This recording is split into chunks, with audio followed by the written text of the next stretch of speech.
If you have ever cried at something that most people around you seemed completely unbothered by, a stranger's small act of kindness, a line in a song you have heard 100 times, a quiet moment that nobody else even noticed, you were not overreacting. Your brain was simply doing something that most brains have learned to stop doing. And what I am about to share with you is going to reframe something you may have spent years apologizing for. There is a particular kind of person who moves through the world feeling everything at full volume, not because they are unstable, not because something went wrong in how they were built, but because somewhere along the way, they never developed the habit of muting themselves. And the world has a very specific word for these people: too sensitive, too emotional, too much. But here is what psychology actually says, and this is the part that changes things. The people who feel most deeply are not the ones who are losing control of their emotions. They are the ones who never lost contact with them in the first place. There is a difference, and it is enormous. Let me start with something Machiavelli wrote in his private correspondence, letters he never intended the public to read. He observed that the most dangerous thing a person can do is pretend they feel nothing, not because emotion is weakness, but because the person who cuts themselves off from feeling eventually loses the ability to read the room, to sense the shift in a relationship before it breaks, to know when something real is being offered versus when they are being managed. He was not writing about psychology. He did not have that language, but he was describing something that researchers would not formally document for another 5 centuries. The people who feel more, perceive more, and perception at its highest level is not a liability.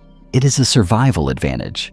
So let us talk about what is actually happening inside you when you cry at a commercial, or when a piece of music hits you somewhere that language cannot reach. Your nervous system is not malfunctioning. It is doing something precise.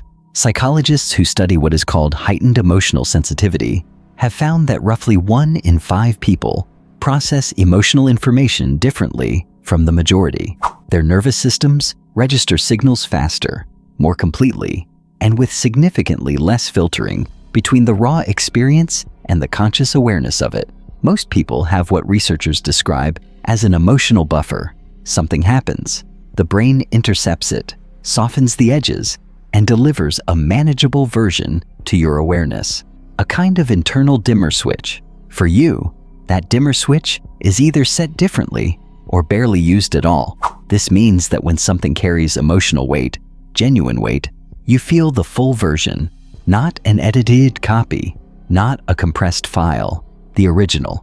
And yes, that is sometimes uncomfortable. Sometimes it is inconvenient.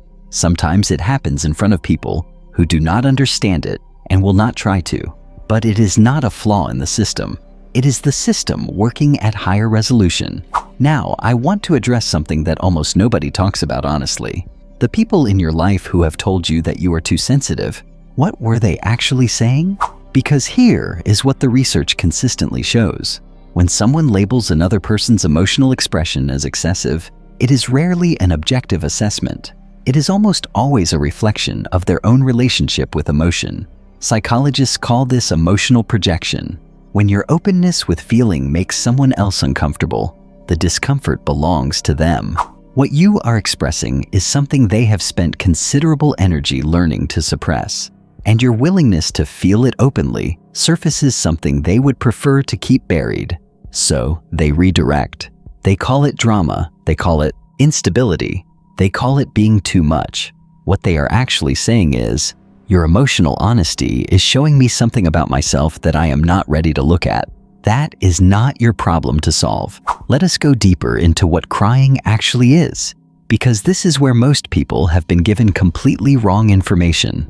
There is a cultural script that says crying signals loss of control, that it is something to recover from, something to apologize for afterward. That script is factually incorrect. Emotional tears, the kind that come from being moved, from being overwhelmed, from encountering something that matters, trigger a measurable calming response in the nervous system.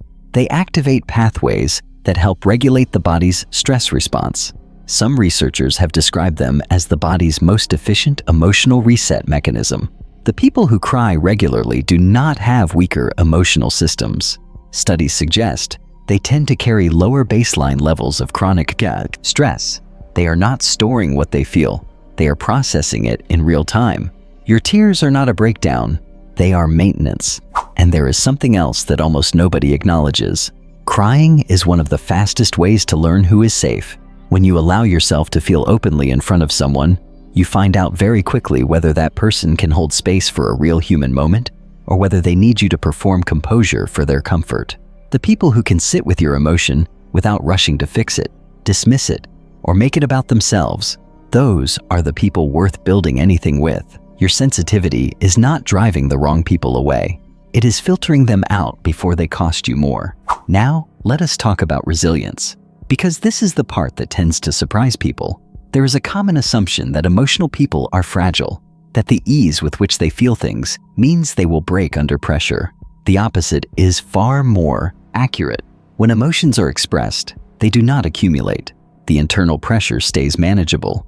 But when emotions are consistently suppressed, stored, and managed rather than processed, they do not disappear, they compound.